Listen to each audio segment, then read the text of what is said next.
No, what was the what would you call industrial? That was like the best industrial band. That's industrial was like hit me with your rhythm stick. I think you're slightly off on that. I wouldn't call shoot, fuck, what is his name? Sex and Drugs and Rock and Roll. Ian. Sir Ian McKellen. No, I was gonna say 10-Pole Tutor, but that's a stiff records label mate. Tent pole tutor. 10-Pole Tutor. Oh, I see. I'm gonna look this up right now because I'm blanking on his name. But it would have been a fun if I'd snapped back with the singer of Ian Dury. Ian Dury. If I'd snapped back with Ian Dury after you mentioned "Hit Me with Your Rhythm Stick," that would have been an all-time. That would have been great. Oh, he is the person who gave us "Hit Me with Your Rhythm Stick." That's right. Hit me slow and hit me quick. Hit me slow now. Hit me quick. Hit me with your rhythm stick. Hit me with your rhythm stick. Hit me. Okay, so here you're going to try this again. You ready? See what happens. Hold on a second. I'm going to turn this down just in case. Oh, I can. So we're just like off to the races. Here we go. Are we ready? We're ready. All right. Dad jeans. Dad jeans.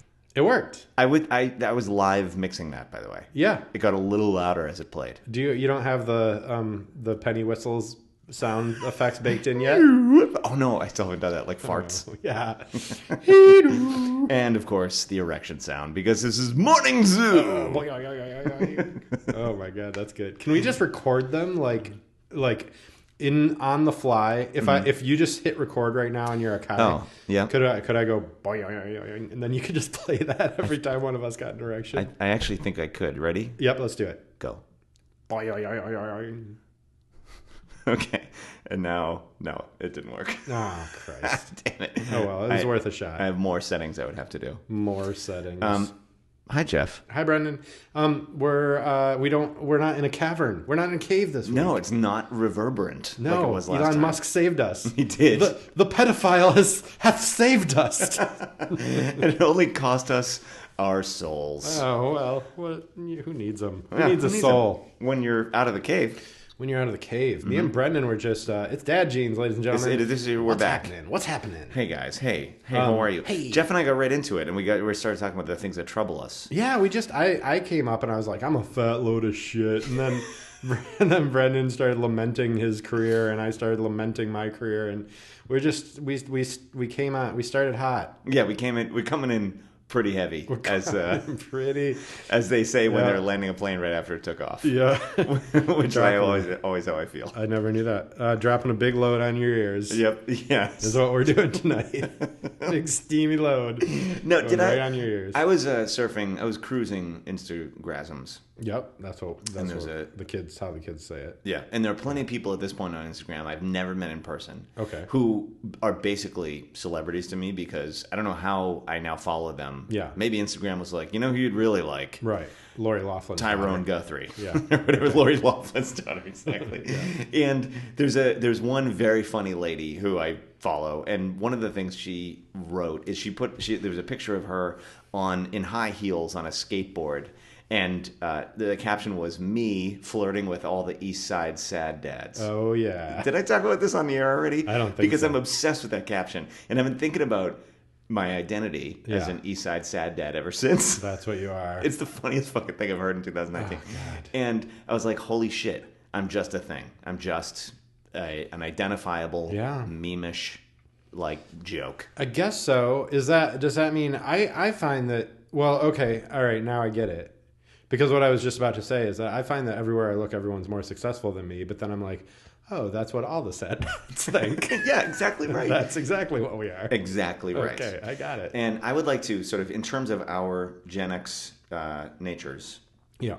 and the fact that we are part of the forgotten generation, The Jan Brady generation, the one that just wants out of this fucking family. Yeah. While the older ones, Well, cousin Oliver comes in and fucks with fucks with all my dolls. cousin Oliver's Gen Z. Yeah. He says all those crazy slang words. Yep. And so this came up in an argument with Emily Topper, do you mind if I just like throw some controversial shit at you right now? Dude, I'm telling you, my ears are wide open for controversy. Well, now I'm not gonna be able to control myself physically. I know. We're sitting very close to each other. We're almost touching bums. palpable. And facing away from each other, as we do on Dad Jeans every week. Yes, exactly. So we sit back to back. Bum to bum. Bum to bum in our togas. Okay. Yeah. Emily and I were having a discussion. Okay. And this is based on something I heard Chris Rock say to Alec Baldwin once. Oh, okay. Not in person, on the radio. On the radio.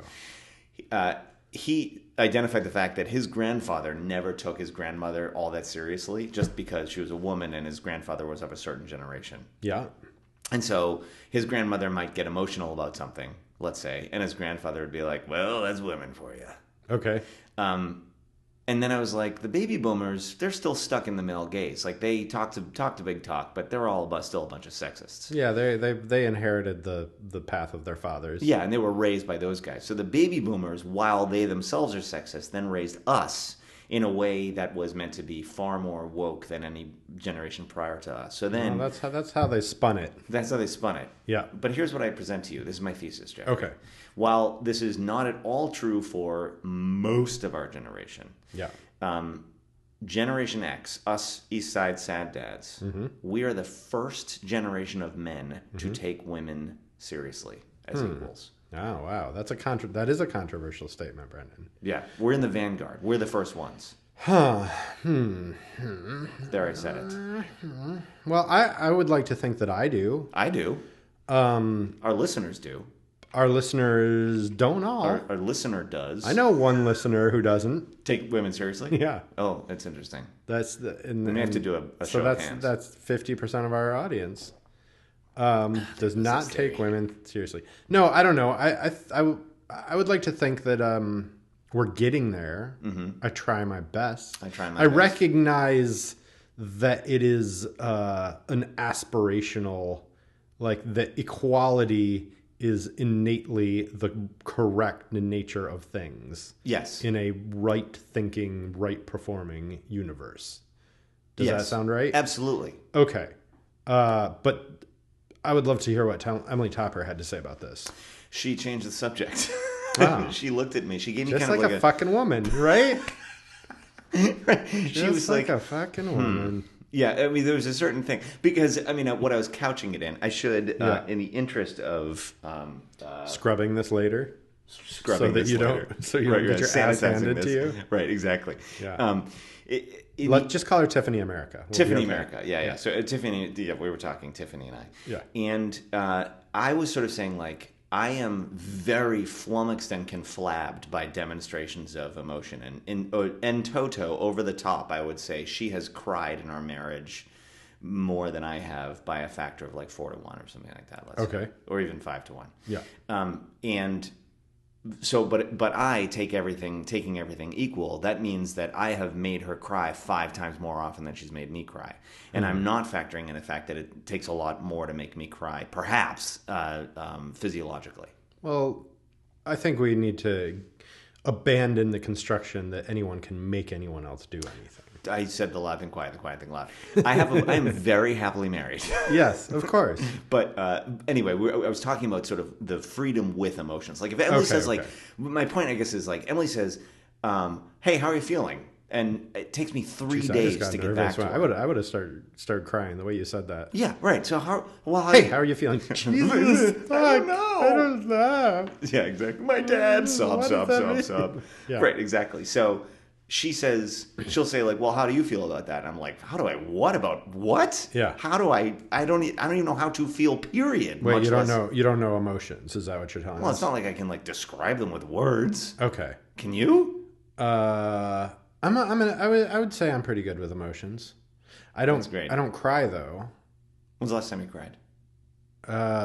When my children and I almost died in a flash flood.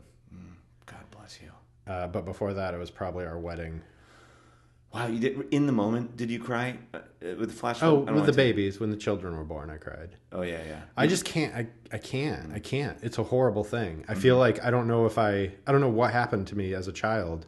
I think. I mean, I know that like I have distinct memories of being called a cry baby because I like cried a lot when I was a kid.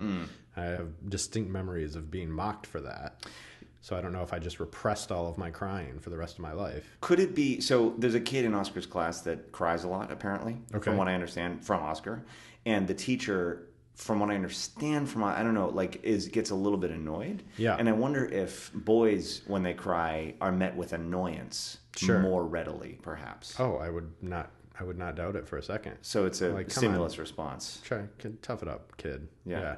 Are you crying Get your again? shit together. But his teacher is incredible, so I doubt that she actually is like, get your shit together. You know, she's awesome. No. However, it did sort of get me thinking, like, I wonder if there's just this, you know, so the societal stuff still happens, so that we don't, so that we have to do something else with our, I don't know, hit somebody. Can we? Yes, I think that's a great idea. I wish someone would punch fucking Mitch McConnell in the face. Oh, just get blast that just motherfucker. any. I will fucking canvass the fuck for any presidential candidate who punches Mitch McConnell in the face. It'd be pretty delicious. I will raise heaven and earth to get that person just into the hear White the House. candidates though saying, Jeffrey, we're Democrats. We don't punch people. We lose elections. Yeah, exactly. Yeah, we get punched. Yeah, exactly. That's what we do. Okay, let's reverse tracks though. This started out with us being the only generation of men to take women seriously. First generation of men. Tell me about this. Tell me about your theory here. Well, my circuits get your hypothesis. fritzed. My circuits are completely fritzed by emotion. So when I grade anyone else on my emotional curve, I have three emotions: glad, sad, and mad, and I feel them all like on a scale at a 2 on a scale of 1 to 10. And so when other people have large emotions, I am totally thrown and go into panic fix-it mode, no matter what, and I become their slave. Like Panic instantly. is an emotion. Oh, now you have 4 emotions. Hey, it's glad, sad, mad, and panic. Okay. We're gonna find some more emotions by the end of the night, buddy. Oh, I like it. Okay, good. And so if hypothetically, if I were married to someone who, let's say, had more emotions than that and felt them on a grander scale, like a normal human, exactly, a normal person, like a normal human, male or female, a normal human who is not Brendan Hughes. Yes, I am taking that shit seriously. I'm not like Chris Rock's grandfather being like, women. Right. You know what I mean? Sure. So therefore, I don't have an equation where I'm like, well, I still feel things at a 2, and that's a 5, but that's like a me 1.7.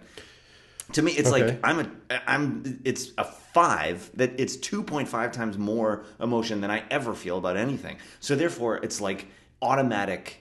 Holy fuck! Drop everything. We have to fix this. Okay.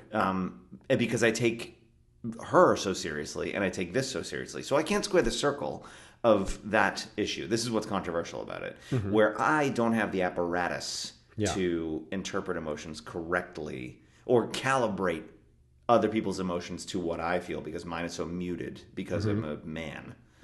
I think you're autistic, but keep going. Because you're an autistic man, yes. That is definitely true. we get that. Would you mind, actually, could we do the rest of this? Will you sit on top of me so I can experience the feeling of being crushed? Yes, yeah. That would be pretty great. I brought you a weighted blanket to wrap around yourself. I actually bought one of those. Didn't help. Oh, I just got tingles. Didn't do much for me. Oh, really? Yeah. I could use a weighted blanket. You want one? Does it get sand in or something? Yep. How many people die per year using those? It's in the millions at this point. Wow. It's the second leading cause of death after erotic asphyxiation in men our age. It's a Thanos blanket. Yeah. The silent killer. Yeah. Exactly. As it's known. Our own belts. Yeah. James Vanderbeek, I believe, is the spokesperson for the foundation. Hi there. Are you masturbating? My head didn't get this way because I choked myself while I was masturbating. I was just born like this. Is there a wedge of lemon in your mouth? Is that what people do? I only learned that from 6 Feet Under, apparently, because someone like died that way. Oh, because that adds even more? Like it's not enough to beat yourself off while you're choking yourself to death. You also have to have the taste of lemon. Is that how it works? Yeah. And, yep. Okay. I guess that's a nice little, that's the cherry on the sundae. Right, exactly. And then you put tiger balm in your eyes. Oh, wow. All right. It's just a sensorial new squad goals. explosion. Everybody, tape your, make an Instagram of your erotic asphyxiation and hashtag it with Dad Jeans Squad Goals. So to close this thing, Yeah. we have much to learn from women, and we're the first generation, I think, that is truly doing our job. Right. Yet I really don't have a playbook for navigating emotions. Yeah. In terms of like equity, I won't even say equality because to me, it feels very different between the genders. But then again, what's gender? Yeah, I don't see that's a third way that I think we're having to understand, and we're at the tail end of life when this is happening. Yeah. So I feel like the whole, like our kids, I don't know what's going to be happening with our kids, what they're going to have to It's so struggle kaleidoscopic. with. But yeah, I don't know, man. I mean, there's got to be reality to differences between genders. Yes? It gets thorny immediately. It seems like it does. I mean, I don't know that I've ever struggled with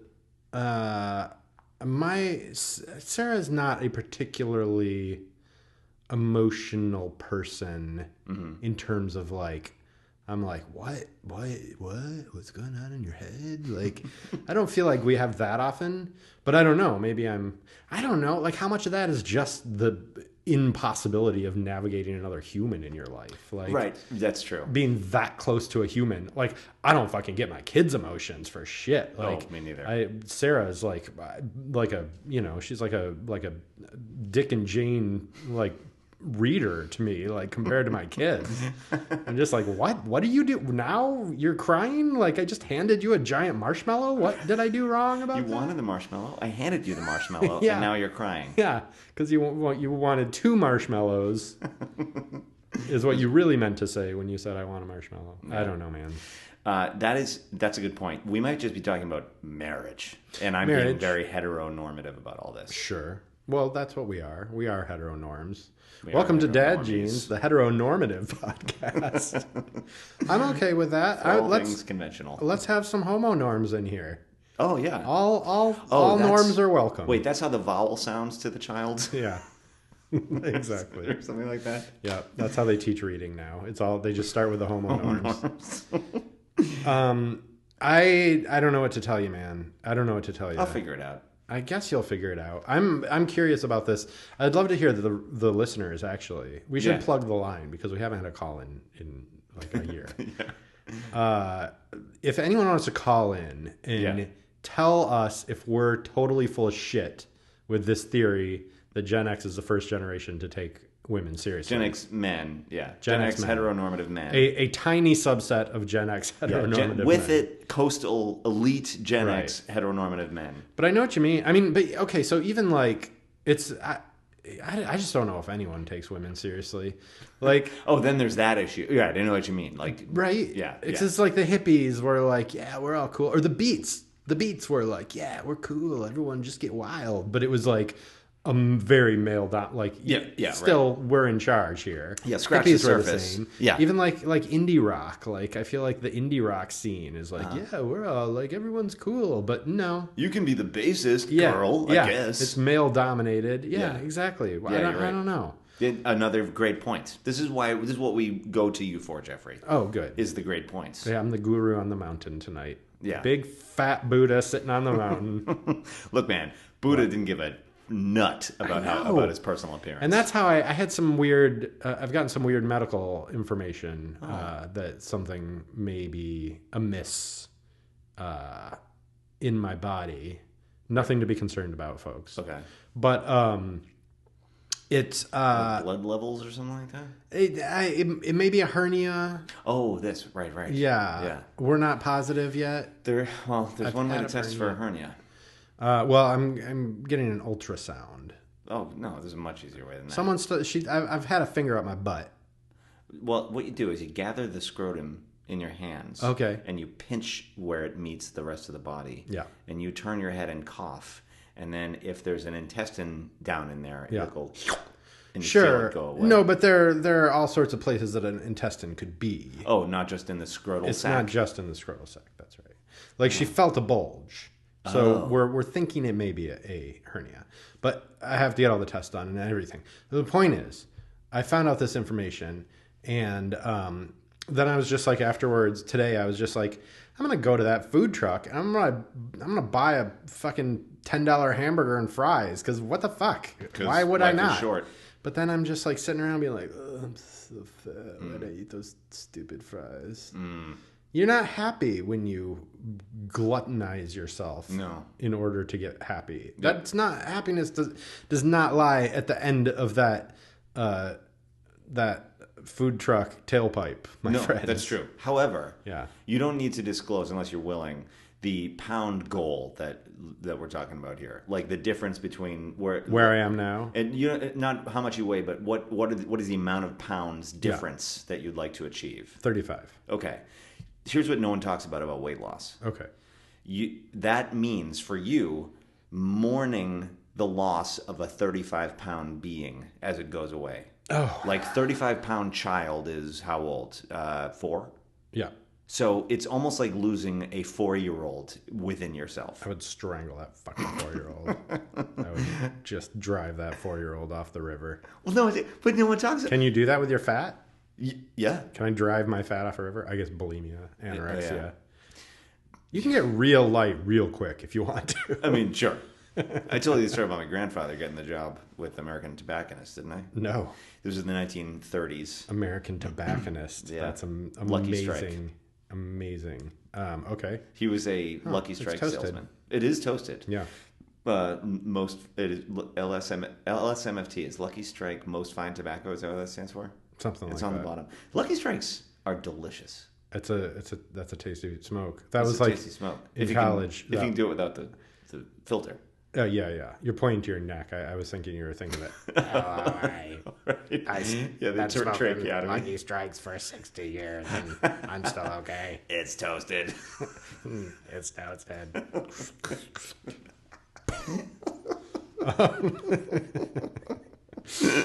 But okay, American I tobacconist. pointed to the part of my neck where I felt the smoke go in Yeah. down my throat and singe The me. trachea hole. It's so Yeah. much easier to smoke through that hole. And you can chew food at the same time. It's the dream. The smoker's dream. It's about getting effective with your mouth. It really is. If we just put a couple more holes in our body, think of all the things we could accomplish. Oh my Brendan. God. I could think of a couple places to put holes on me. I actually don't want to suggest this to Brendan because he's going to go home and really think about it deeper than you or I want I already to. lost one night's sleep last night. Now You're I'll be gonna- like, where should the Yeah. holes go? You're going to come back and be trepidant. I know. I know. Okay. So my grandfather, Grandy, Pop, as you call we them. call them Pop. He was the oldest of 10 Irish children in the American Depression in Manuka, Pennsylvania. Wow. And he walked around. And he was like, "We're all starving," and they were eating pictures of food out of magazines, Right, from sure, the sure. library. Of course. And we walked around the grocery store, and he copied down the address off of every package, and he sent out resumes. And then he eked out a living somehow for 2 more years. And then he heard from American Tobacconist, Lucky Strike, Most Fine Tobacco, LSMFT. Incredible. And they were like, "We need you to do our thing with the stuff." Yes. And they said, how tall are you? And he's like 6'3" or whatever. I'm 5'8". He was Yeah. 6'3". And you know why I'm 5'8"? In utero cursed cigarette you? use. Anyway. Oh, Jesus. It's very Poor thing. ironic. You poor thing. American tobacconist. Yeah, exactly. Yeah. So he's like, "And how much do you weigh?" And they said, and he was like, "I don't know, 204." And they said, "Well, we need you to weigh 194 by the time of your interview on Saturday." What? Or no, it was 5 pounds, whatever that is. So we need you to weigh under 200 pounds by the time of your interview on Saturday. Were they It's Thursday. interviewing him to be a welterweight? Well, they had all these display case things, and he had to be a certain weight so that they would know he could fit into the display of each of the stores in his region. His around. job was fitting it, going inside of displays. Yeah, and set up like the window displays. He was a window display. Yeah, they wanted to say he was a window display model. He had to wear a bikini. They really took advantage of people during bunny tail. Exactly. So he goes to the local the gym or whatever, and this was back in the day where you see those metal boxes with people's heads sticking out of the top. Right. You know those things? Yeah. And those are the steamer trunk and things? a medicine ball and a thing you wrapped around your waist and went. And a mustachioed guy who just like punched you in the head over and over again. And one black and white barbell. That was the gym. That bent immediately when you picked it up. See, that's why we need a sack with a dollar sign on it for no reason. Yeah. Exactly. And basically Monopoly. Yeah. He just went to the Monopoly gym. Top hat, race car, thimble, giant thimble. And he went into he knew the guy who ran the gym. Okay. And he was like, "It's Thursday. I need to lose 5 pounds by Saturday." And the guy was like, "Right this way, sir." Oh, yeah. And brought him and put him in that we thing. Have instructions for that. Yeah, bin. He put him in the box with your head sticks out the top, and it's like a steam room thing. Okay. And left him there overnight. Shut your fucking dickhole. Sat there. That did not happen. That is what happened. He sat in this, and he steamed himself. Your grandpa told you a giant fib. And he was so high on those Luckies. Didn't even know what he was saying at the end there. Barely walk when he got out. Oh, my but he God. weighed 199 pounds. I hate it. I hate it every minute of that. Is that insane? Hate it. He just lost all his water weight. And then he went and did the interview. They weighed him. Yeah. And then he probably drank the entire reservoir. But he got the job. See, that's what it's going to take for us to overthrow Trump. Is like we're going to be that desperate. Yeah, we're going to be so desperate that we need to sit in a fucking steam box to lose $5 to go sit inside a fucking window display. Yeah, exactly. That is what the economy we're coming. That's what we need to have happen. Should we do news peepers? Oh, sure. You got some papers? I have one thing to say about news peepers. Let's do it. Do it. Lot of stuff going on over here, over there. We're gonna tell you about the world, cause the world is important. Newspapers, we peep the news. I'm still getting used to the fact that we can hear we can just do live theme songs now. It's really exciting. It makes me want to do more theme songs. Can we come up with some new topics? Can you do one about being East Side sad dads? Oh, for sure. And something about our midlife crises. Yep. Careers gone wrong. Okay. Ways in which we aren't amounting to anything. There's a lot of things happening right now. Okay. Don't worry, we're recording this. Oh, okay. Someone will text me. Right. So, newspapers. I have one thing to say about these farm subsidies for the soybean farmers because of the China tariffs issue. Yep. It's welfare, and if the fucking news media would refer to it as, so the farmers, you guys are accepting welfare, because that would change the debate about welfare. That's a good point. They need to use the word welfare for what it is. Like, farmers aren't exempt. Right. But farmers always fucking vote Republican and are against anyone else getting a quote-unquote handout from the government while they get handouts from the government. Yeah. Like in Catch-22, he talks about the alfalfa farmer who is paid by the government not to grow alfalfa. Yeah. And so he takes all that money and keeps buying more land on which he grows no alfalfa. Right. And he becomes the richest non-alfalfa grower in the valley. Brilliant. Yeah. I mean, essentially, that's what happens with corn growers, right? Like they just sell their crop to the government, and the government destroys it. Is that really? Because I believe so, because there's so much fucking corn. They don't know what to do with all this corn. This country belongs to the corn, and we borrow it from the kernels. Essentially, but do the farmers? I'm gonna toss the farmers a bone here and say, did they want to be receiving these subsidies, or would they rather just be fucking growing their food because that's what they do? According to this gentleman farmer I heard on the radio today. Yeah.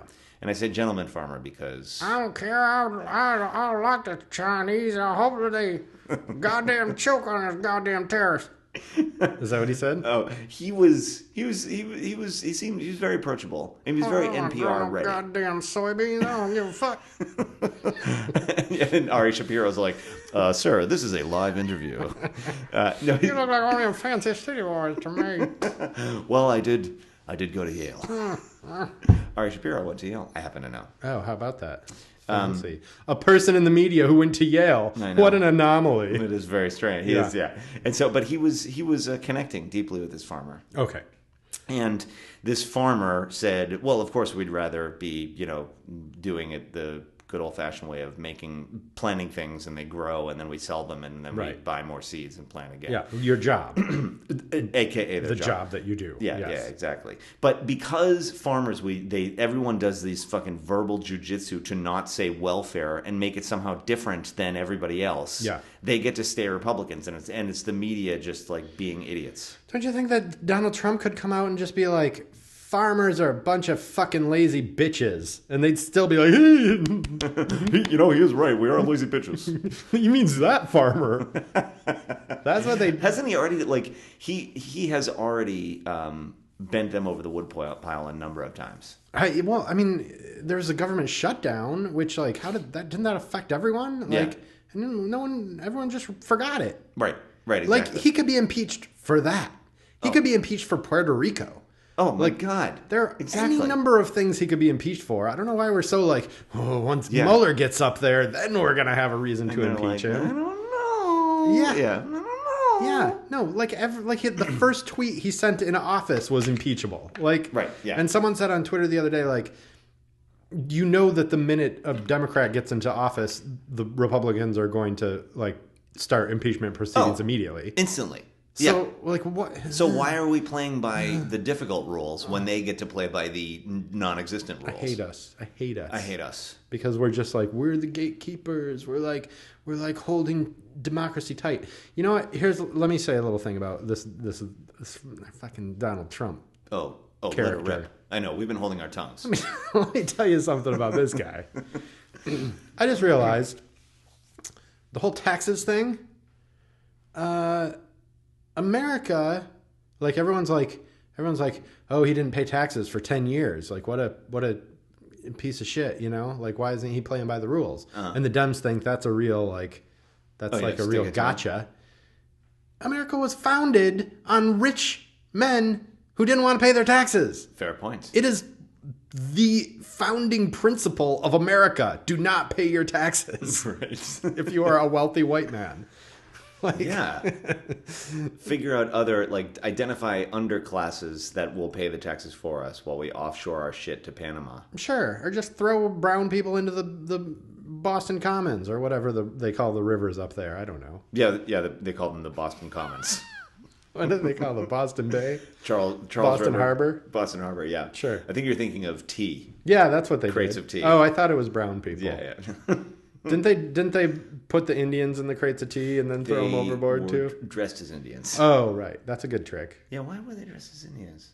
You know the real story? Because they didn't give a shit if all the Indians went to jail. That's even worse. That's a story we grew up on. These ridiculous. Crafty white slave owners dressed up like a bunch of Indians and threw some tea in the harbor. And then we read Johnny Tremaine, and that little dove melts his hand. Wait, was that only in Boston? I read Johnny Tremaine. I don't remember it, but I remember it quite liking it. The Samuel Adams character was our first political organizer. He was the first Bernie Sanders. Was he? Yeah, because guess what? Why? He knew that George III owned stock in the tea company that was vandalized on that ship that day. Oh, I see. And knew that George III's pocketbook would directly be affected. Oh, okay. And he knew that dumping that tea into the harbor would so piss off George III that George III would then mistreat Bostonians in particular afterwards, thus really pissing Boston off, and then ginning up the revolution that much easier. Huh. So he did it to instigate cruelty from the crown towards the people he was getting riled up. How do we so feel that there would be about that? more animosity. I think it's genius. I just any of those guys, I'm just I don't know, man. Probably walking around whipping slaves. These guys. Sure. George Washington, Thomas Jefferson, a rapist. Yeah, That we celebrate on our money. Hard to get too excited about some of these jokers. Yeah, well, the Virginians certainly. Yeah, the Bostonians were They were great. men of fine timber. You had your Ben Franklin. That guy was a freak. Ben Franklin was a freak, but he was like out and proud, right? He was like, "Yeah, baby, whatever." Baby. Oh yeah. He was hanging a brain. He was definitely Walking down the the first. street. He had his like he definitely had his shirt unbuttoned, like a good 4 buttons down, his hairy ass chest, like walking around, and just glowering. Yeah. With his little "I'm a freak" necklace, so that the ladies knew That he was DTF. Yeah, exactly. Yep. Oh my God. Do we have anything else for newspeopers? No, I think we've covered all. We got the founding fathers and everything. Okay, good. That was fun. Can we move into one toe? Absolutely. I have it right here. You put your one toe in, then leave it in. You're done. That's it. Fantastic.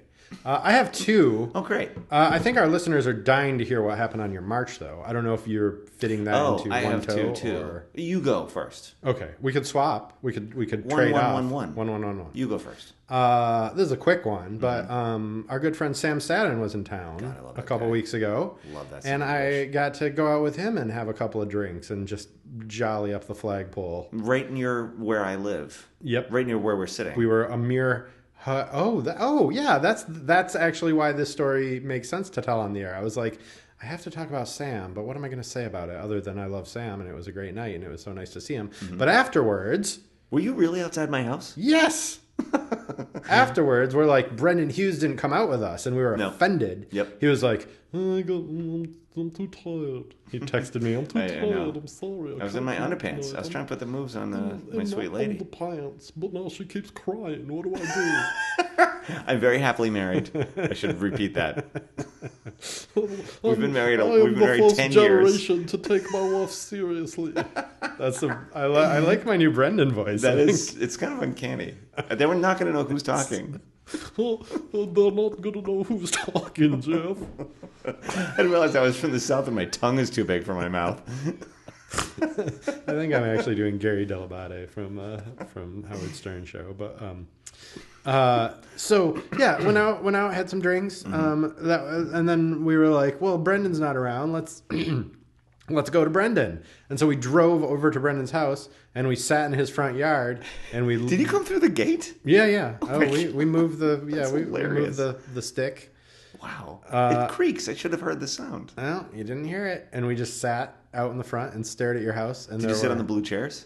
We did. That's so creepy. And we were like, I don't think he's home. And we thought you weren't home. Oh, yeah. And I still have my suspicions. But then you said that you were trying to romance your wife. And I think that's that's an interesting left of center enough excuse that I might be willing to buy it. Especially among us married people. Well, knowing that you do go to bed at 8 p.m. Roughly. And that you have a child, I was like, if he was out somewhere tonight, he probably would tell us. Oh, yeah. I would have tried to lure you along with me. Like, let's say I was at the LA Opera. Yeah. He would have said, And I was come seeing to the opera. Some long, like, Italian word, like Rippinaggio or whatever. Yeah. That famous opera. Yeah. I saw Andrew WK at an opera event. He was the one who used to have the motorcycle jacket and do the Tonight Show in the 80s and was like, hey! Yes. Yes, that's Andrew WK. Hey, party hard, everybody. Who was in A Star is Born as her dad. Oh, yeah? And I think he has a glass eye. Oh. I think that one of those eyes is made of about that? glass. I think he's got the Sandy Duncan. No, what's his real name? Andrew Dice Clay. You're close. Oh, yes, I'm sorry. Yeah, I don't Andrew think WK is a Dice different is actually his actual middle name though. You don't think so? Well, it could be. Maybe it's like D. It's like Louis C.K. It's like D-E. I'm almost weirded out by people who have a middle name in quotes. Because are you saying that like everyone, like your actual name is Dice, that everyone just calls you Dice? Right. Or no, your real name is Andrew Clay. Right. But people ignore the Andrew Clay part and they just call you Dice. Right. Or Larry Bud Melman. Yeah. Why aren't you just Bud? Right. Why do you yeah. Why do you need to surround all the surrounding? Why do we don't need the context, Larry Melman? And wouldn't you then be Jeffrey Dinsmore? Yeah. Right. Exactly. Should we call you Jeffrey Jeff Dinsmore? Can we? Sure. Yeah, that's fine. Why not? I like it. I'm okay with that. I want to be Brendan Gladys Hughes. So anyway, we sat and we stared in your windows and we were like, I'm shocked now you we don't didn't know what see to do. my naked thighs. I saw nothing. Oh, they weren't naked. I think we were actually watching, frankly, I think we were watching TV. But No. I was in tighty whities, though. Is your TV in your bedroom? Yeah, well, it's on wheels. It's on a cart. Okay. So we roll it around. It's not a living. Yeah, we shut down the front. Everything. It looks like no one's home as of 8 p.m. every night. And our neighbor intimated to us that it's known as the dark house. Yeah. Because really? everyone else is like up. Like on and on Halloween you would put up. Our neighbors across the street put up a police tape on Halloween, like in front of their yard, so like you couldn't even approach. House. Yeah, that's Isn't fucking that hilarious. shitty? That's super shitty. Mean, nasty people. Yeah. Okay, tell us about your toes. Well, this is a follow up. Yep. This is toe number 1, the follow up to the last story where I kvetched about the fact that Raytheon had donated all this money. Exactly. 31 years ago, it turns out, to the nonprofit my dad founded. Anyway, we flew back. Wait, so they donated it when your dad? No. He died 40 years ago. I see. Okay. But he. So it was like some subsequent executive director was like, "Sure, I'll take your money." Right. And so the current executive director is like, "What? It's been a part of our funding structure for 3 decades, and I'm new. What are you talking about?" Et cetera, et cetera. Et cetera. Yeah. Okay. So we show, and I was thinking, like, I feel a little certain sympathy, and I might have said this on the air, like, the dead founder's family has some, like, thoughts about how your organization should be run. Wouldn't you be like, you guys are really going to have to go fuck yourselves? I'm sorry. I don't know how much credence I would give to that. Right. So all that hemming and hawing on the air. I mean, so we went. Oh, and Raytheon didn't show. I think they caught wind that there was going to be an action, and also the activists. I didn't like sense their presence anywhere. Okay. And we were just sort of at the front of the line. That's and what there's makes a thing. a good activist. Yeah, you're right about that. Yeah. They were kind of everywhere. They were in my head. Yeah, exactly. Rent free. Exactly. But I'm on their side, so they're in the wrong head. Just like Andrew Dice Clay. Yeah. Living up there. The party guy. Yes, exactly. It's the party hard guy that I saw at the opera. Yeah. Okay. So we stood at the front of the line as they cut the ribbon, and we held a thing, and we're in the paper, and the mayor was there. But what happened with the political action? Oh, so you sent a letter. And my mom had a conference call, and she led the charge for us.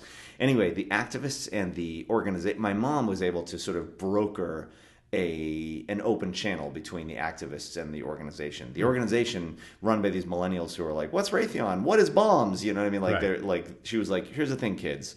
War happens, and we make it happen in this country by sending weapons to other countries. And the other countries are really also this country, just run by people we hired." Sure. And they were like, "What?"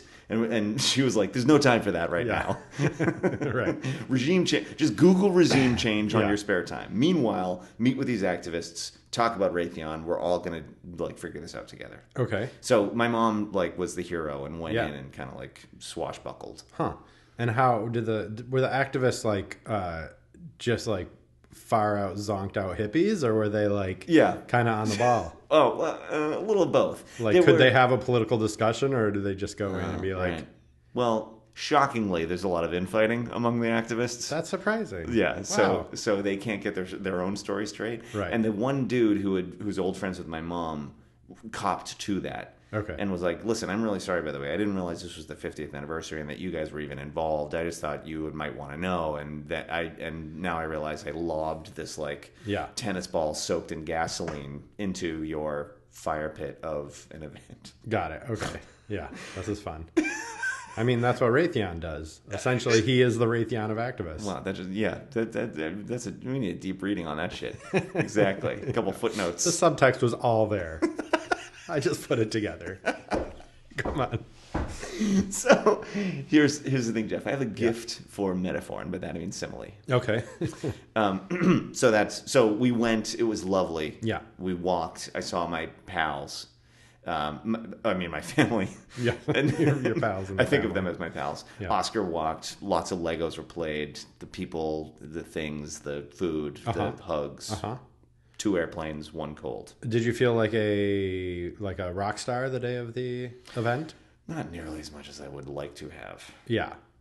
I did hang with my old friend Tanya Donnelly, though. I don't want to drop a name or anything. That's amazing. That was pretty cool. She's awesome. She's not my old friend. She's my sister. I mean, she's my sister's very good friend. And she was part of our team, our fundraising team. Speaking of, I'm going to say this on the air so I can hold you to it. Mm-hmm. Can you use some of those good will points that you accrued from doing things for poor people, and get I free already tickets. love wherever this is going. I love it.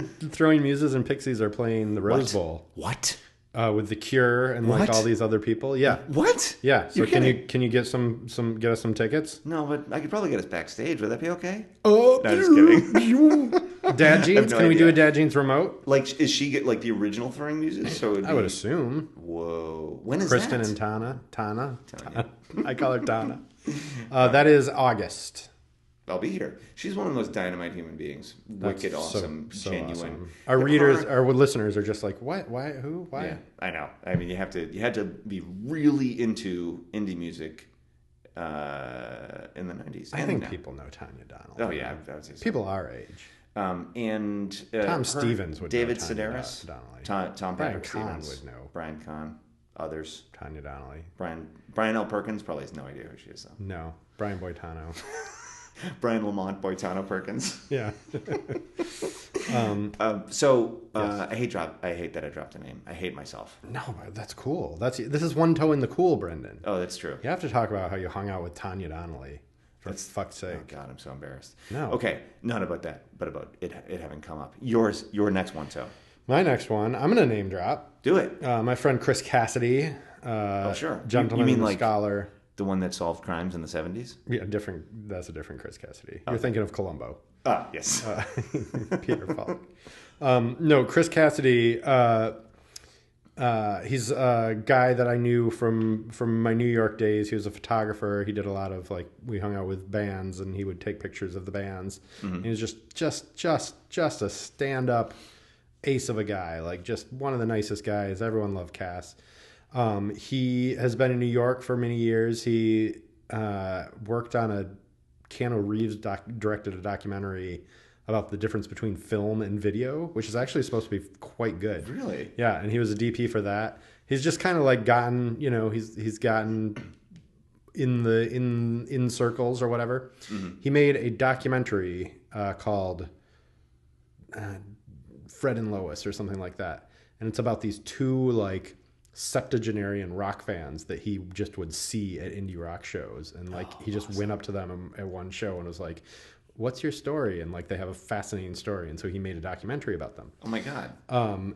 It was supposed to have its premiere in LA at the Egyptian Theater last Friday night.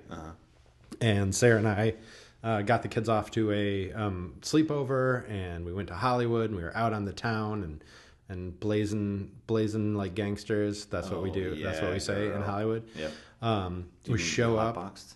Yeah, we got hotboxed.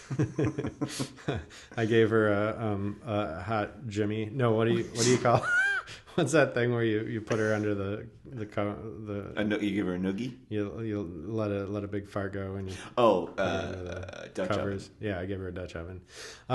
No, we get to the Egyptian Theater, and standing there in front of the theater is Leonard Maltin. And we're like, Was he wearing a jean jacket with a back patch? maybe Like an acid wash jean jacket with a back patch? No. Okay, go on. He looked like he was wearing a corduroy jacket. He looked exactly like you would expect Leonard Yeah. Maltin. 20 years on. Yeah. So there's a painting of him. He still aging looks somewhat. he's exactly the same man. And so we go up to the check-in desk, and we're like, oh, far out, there's Leonard Maltin. Let's we are here for the premiere. And they're like, okay, which premiere? And we're like, blah blah blah. And they're like, there's no premiere here. This is Maltin Fest. So it turns out it was Maltin Fest, which is a 2-day Presented by Old English. Yeah, exactly. Some kind of festival of Maltin. And we were like, Apostrophe. well, we're in the wrong place. And then we looked it up, and it's actually this coming Friday Oh. is the premiere. Now you got to arrange another sleepover. Yes, but the one toe in the cool part is that we had a fucking free night ahead of us. Oh. When does that ever happen to a parent? It simply doesn't. I was like, oh, I fucked up the instructions, and then I was like, I fucked up the instructions. Yeah. So we ended up at this. There's a bar in Hollywood called Adults Only. Oh. Have you heard of this? No. You I walk like the sounds in. of it. The front is it looks like a alleyway in Blade Runner or something, where it's just a completely open space, and there's porno movies, like VHS jackets everywhere. And then you go behind this curtain, and there's like a speakeasy back there. Really? And it's all like a celebration of like 70s film, and they have like Oh my they God. show like they're showing like the French Connection on like a giant screen. And Can you hear yourself think? well, at 8 o'clock when we were there was no one. It was amazing. We just had a couple of drinks, like went home, and then Sarah, my wife, Lovely, like lovely woman. and newfound appreciation for her. She was like, "Let's go home and like listen to music." Oh my God. And I was like, this is exactly my night. And then on the way home, she was like, "Let's get some more beer on the way home." And I was What? like, "Who are you? This is amazing. What have you done with my wife?" That is awesome. It was great. That is It was a great. perfect night. It was like that's like as cool as you can get as Yeah. as a dad. I think. Yeah. I had a perfect night. Oh, Yeah. I can't top that. You have one more. I do, but I You hung out with Tanya Donnelly. I Come on. doff. I didn't really hang out. We saw each other briefly, but Okay. I doff my cap. Thank you, Doffer. I'm a known doffer of caps. You are. Here's the other thing. I can't claim any part of this other than a peripheral involvement in help with some AV situation. However, I mean, no, wait, I can't even claim that. I have no involvement whatsoever that I will cop to. Okay. There was an art installation over the weekend here in Oh. Los Angeles, one of these pop-up art installations. Sure. And it was all about dandelions. And it flower took place in a people. substation. Yeah, the people who rained the flowers, and they did the bioluminescent, and they did Sure. built the Japanese tea house in Griffith Park. Yeah. They're back, and they made this like dandelion thing where you go into a working power grid substation of the LADWP.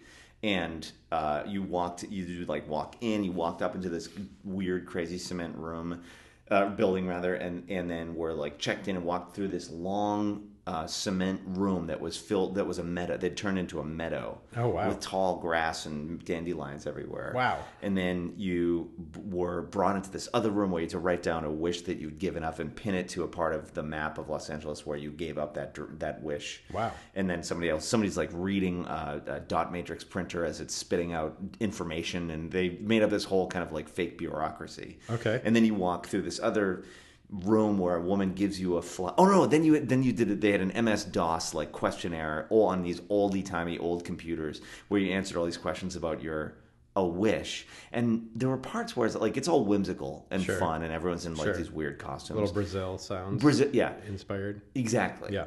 Except there are parts where you get like weirdly emotional for some reason, and the only way I can describe it is like Well, you're surrounded by pulsating electricity. Oh, there's that. Yeah. Yeah, that's true. I was thinking if I attempted to meditate here, I would explode. Yeah.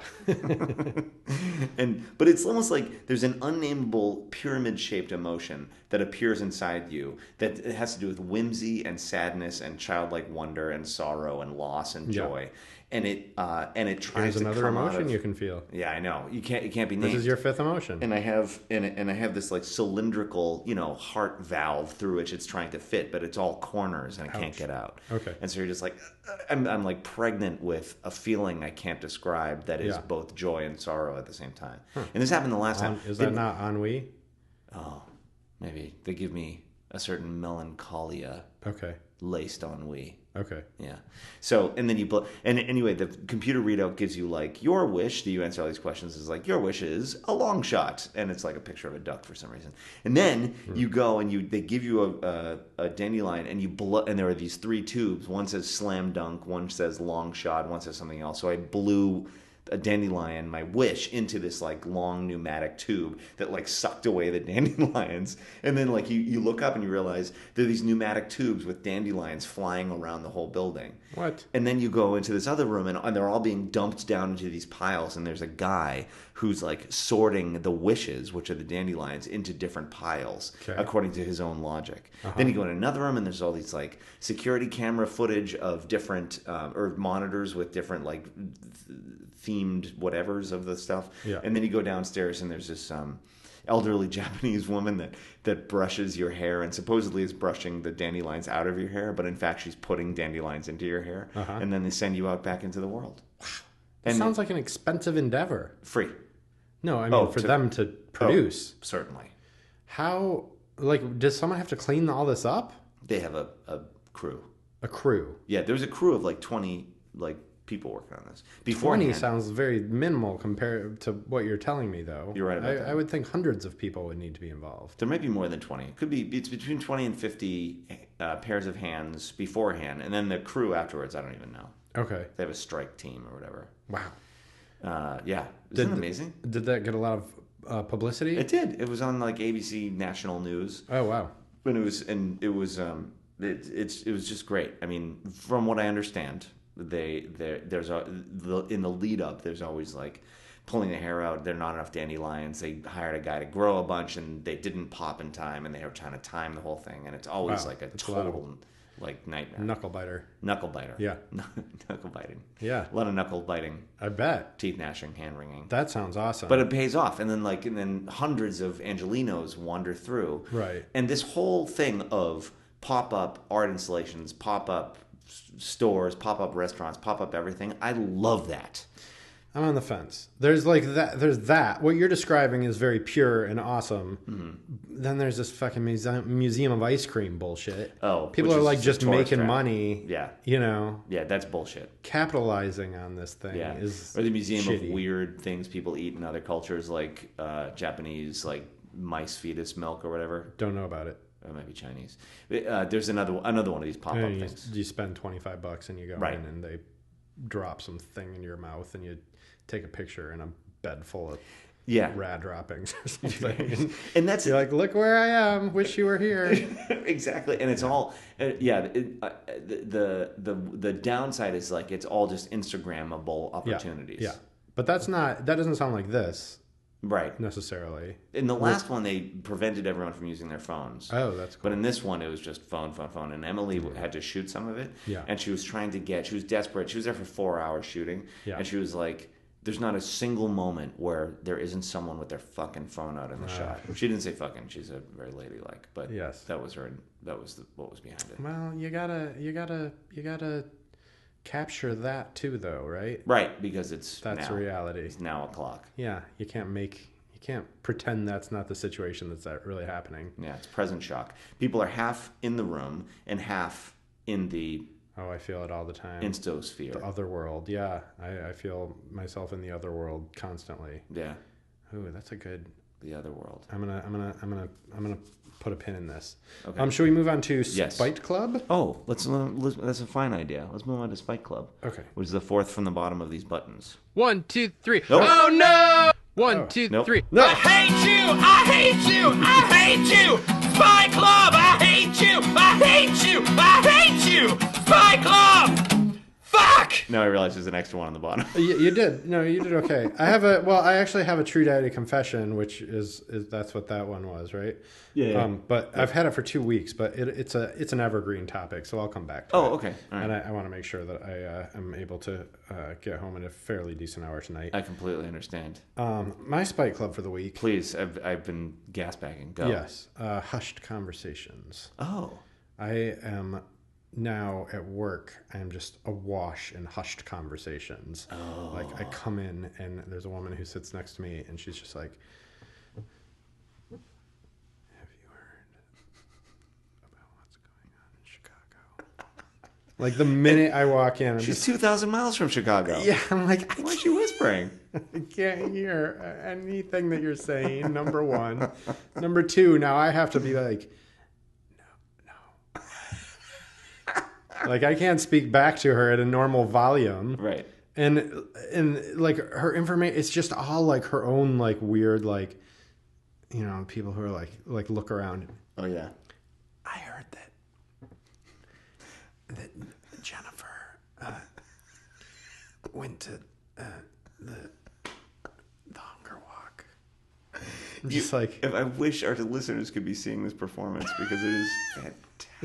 You know this person who's like just looking around, always about to be caught at something. Mm-hmm. You're just like you're making your life your own life a living hell. You hushed whisperer. Mm-hmm. Yeah, and it's like anytime there's any like weirdness happening in a workplace, like it all devolves into hushed conversations, and it's just like the most. It's so toxic. It's very toxic, yes. Yeah, and It's you a just toxic, feel like, ugh.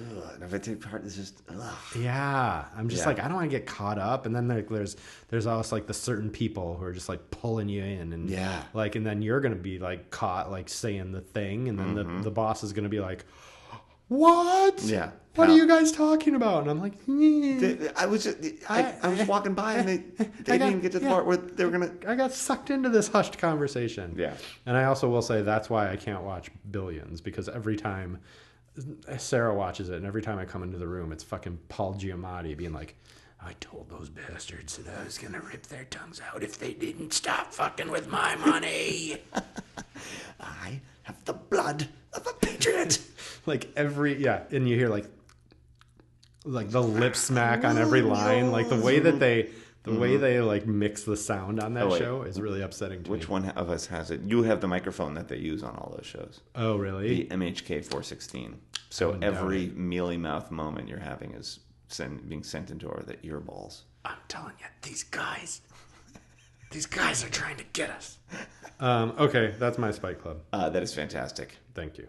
You're welcome. Hushed conversations. Do you have anything that you're I angry do. about? I fear that I've already said this, or if I did, I said it 4 years ago when I was working on Fox. With certain exceptions, the American workplace is devoid of even notional leadership. The American workplace is devoid of even notional leadership. Leadership, like to lead Yeah. in the current American workplace environment landscape, is considered rude. So, like, you go and you get a job and you sit at your desk, and no one will presume to tell you what you should be doing. Oh, sure. You get let in on what you should be doing eventually. Yeah, it took And me like 2 months eventually to you're have a job. at It my takes you 2 job. months to have yeah, exactly, because you sit down and you're like, is anyone going to tell? Now it's 5 Sure. and I've just been sitting here. Right. And then eventually you start getting CC'd on things. Yeah. And then maybe after like 5 or 6 weeks when you don't even understand why you're there. Yeah, So you're like, man, I guess I sort of know the answer to that. I guess I'll kind of respond. Right. And then you kind of own a facet of that, whatever. sure. But Yeah, it's very amorphous. it's very more, and what it could be instead is people in mid-Atlantic accents being like, "Here's where you come in. You're in charge of the second blue." Yeah, yeah. And Walk with me, here's. Yes, we have very big plans for you, young Yeah, man. yeah. First, you walk into the machine, you pull this lever, it'll spit out this instruction to you. You take this down the road, blah, blah, et cetera, and you're like, Right. "Great, I'm not." Why aren't you offended." pulling the lever? Hughes, I told you to pull the lever. Oh, it's my Hughes. first day. Get to work, Hughes. We're not paying you to not pull the lever. Right, exactly. You know what that is? Direct. That's true. I'm like, oh, okay, great. Yeah. But if this white collar bullshit where it's like you're eventually going to start getting BCC'd on things, Right. And that's when you'll know what you're supposed to do. You're talking about this is the extrapolation of the hushed conversation. This Yeah. is the entire workplace is a hushed conversation. Yeah, now. right, exactly. It's just like you catch it floating on the wind like your dandelions. Yeah. I think that's what was happening at your art installation. That's what the whole allegory was. There. Interesting. I find as I walked around, I especially walked around the other buildings at Fox, Yeah. where like they were doing television development and there were vice presidents sitting in offices and then people answering their phone for them sitting outside of their office. Yeah. I never saw a single vice president do 1 second of work the entire time I was there. I always picture like development a development person would be like he'd just have like all these cards up on the wall and he'd have some people come into the room and he'd be like, and their partner should be and someone's like, dog. He's like, dog, yes. right, exactly. Exactly. Yeah. Well, there's one person there who scheduled the programs and was like, this will be on Friday nights. Okay. And this That's will a be on. legitimate job. Right. too. And their office was filled with shit and had that card thing on the board. But they had all the networks, like they had 9 televisions with all the networks on at all times. Oh, Jesus. So then I was like, that seems like it's sort of work. Right. But they're also just sitting there watching 9 TVs. Right. And deciding, like, according to the press releases, twice a year to move 2 of the cards on the wall. Yeah. Right. So exactly. what is going... And they had been there for, 35 years. Do they still get the Nielsen ratings in daily books printed out? Okay. That's what we used to have when I worked for a TV Oh, Christ. sales company. It's so insane. was going to say, yeah, I mean, that's exactly how it went down at my company. But then you also have like plenty of authoritarianism in offices where there's like the person who's just screaming out orders. That's and true. then just waiting for people to pick them up. It's sort of like that. Oh yeah. There's no, but like, Still not direct. no, yeah. There's no process. Right, and there's what you're no saying. emphasis on. Yes, we all came to this oil rig from all other parts of this planet, so we don't really understand how to talk to each other in this Yeah. country. Nonetheless, let's give it a try. Yeah, but we also don't work jobs. Like if you were at the factory, no one would be like, "Yeah, just hang out by that machine, and in 2 months you'll figure out what to do with it." Right, because you'd lose an arm. Yeah, exactly. They would. That's where you get the Hughes. Pull this lever. Right, you're gonna kill it. You're gonna get us all killed. If you don't keep pulling this lever, then we're all going to die. Good luck on you, boy. So with the death of heavy industry, so died directness. Yeah, maybe so. Yeah. I'm smelling a new Brendan Hughes talk. My mother-in-law was a steel worker. Okay. Her whole darn life. And I mean, she's done many other things since, but whatever. Anyway, that was the meat of her career. And she That's a has Bruce this Springsteen phrase, song. the meat of her career. Mother-in-law was a steel worker. Oh, damn life. I like that. That was on Born to Saunter. Born to steal. Born to press steel. And she said she had all these phrases. She has all these phrases from those days. And one that sticks with me is, "One oh shit kills 1,000 attaboys." Oh yeah, Or 100 I believe attaboys. I think I've said that. You've brought that on the. That's a good one. So that one there, It's true. Like you're getting attaboys and like you do it, but then you get that one, shit. Oh yeah, then you're in the doghouse. Yeah. Yeah, you just chopped off Larry's arm. Exactly. That's what happened. The stakes are high. But at like the startup where we're changing, we're disrupting the cheese grater industry, who gives a fuck? Because we're all playing ping pong and Who plaid. gives a fuck? Yeah, can I get cheese graters in the mail now? Every month you get a new cheese grater. Yes, right, exactly. Yeah. Subscribe. Okay. So then, fatherly there's advice? this. I hate you! Well, Jesus. I'm gonna get used to this. Oh, and it starts now. Oh shit. Right now, Help me, Daddy. Fatherly advice. let's do fatherly advice. Help me, Daddy. Fatherly advice. Welcome to Fatherly Advice. I'm Dad Jeans. A couple of dads just giving you some advice. It's true. Do you have a fatherly Yeah, advice? I have one. I make Oscar half a sandwich every day for school. Okay.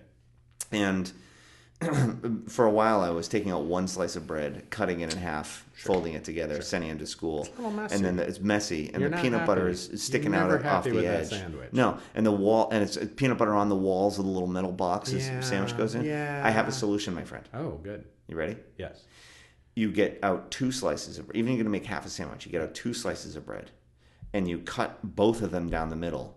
Then you take one side with a stack of 2, put that back in the bag. It seems so simple. Take the other side, and they're the same exact shape, It seems so simple. and then it's like perfect. How has America never thought about this before?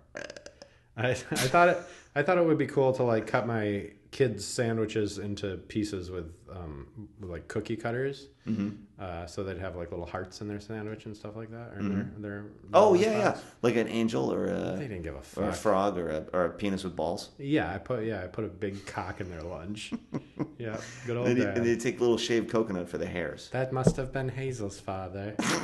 That's what the teacher said.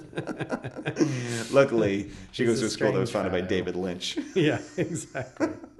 What you got to do is bring in your sandwich as a penis and balls, and then you. The cosmos is inside Kyle McLaughlin's penis. Is that what you hear when you do transcend TM? Yeah. Does his voice just go into your head? He's trademarked. Brandon. He is Hey, trademarked. hey, Brandon. How are you, buddy? Golly, you're really breathing deep.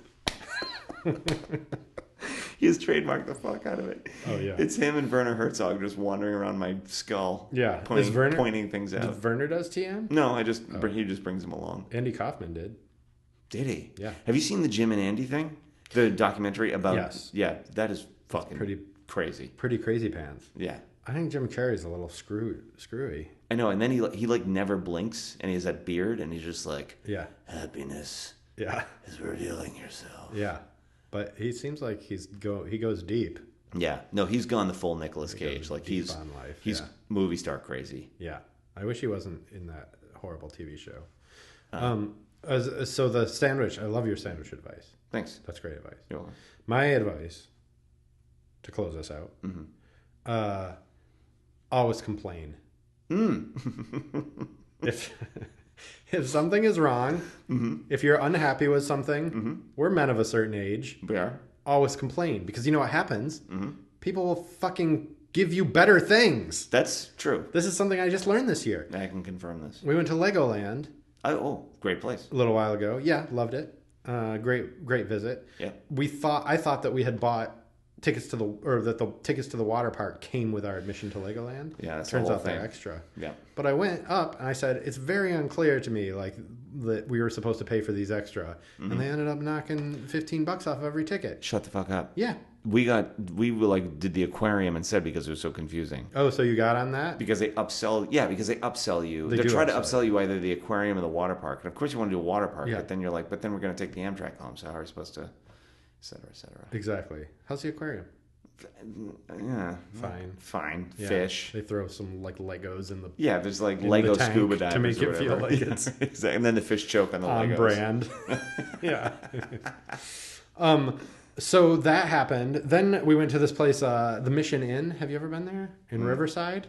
Nope. It's fantastic. Oh, It's really? like it's a hotel that was built to resemble a mission. It's not actually a mission. Oh, cool. But it's like the Madonna Inn sort of, Yeah, where yeah. it was just like, it's like a Madonna theme Inn. hotel, but it's so gorgeous and like just this crazy old place. We were lying there, checking into our room. We're sitting there on the bed, hear all this stomping up above us. We're like, what the fuck?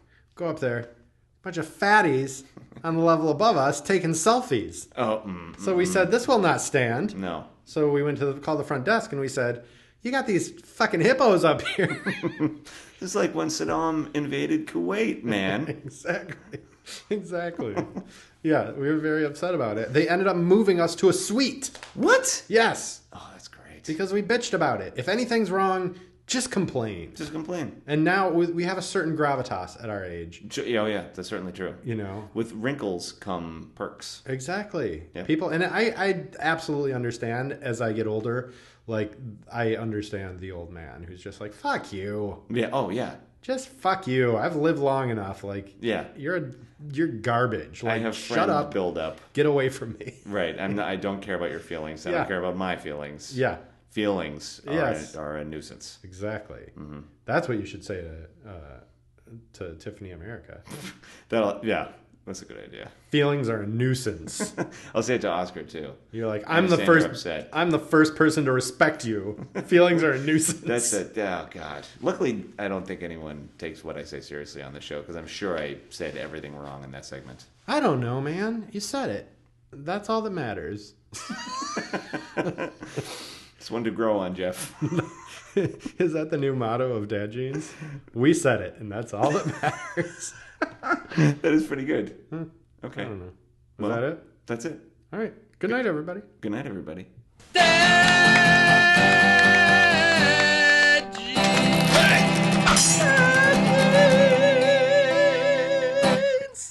I have no idea why I did those swords in that thing, but it kind of works, doesn't it? It totally works. I think yeah, that's like something I look forward to every week.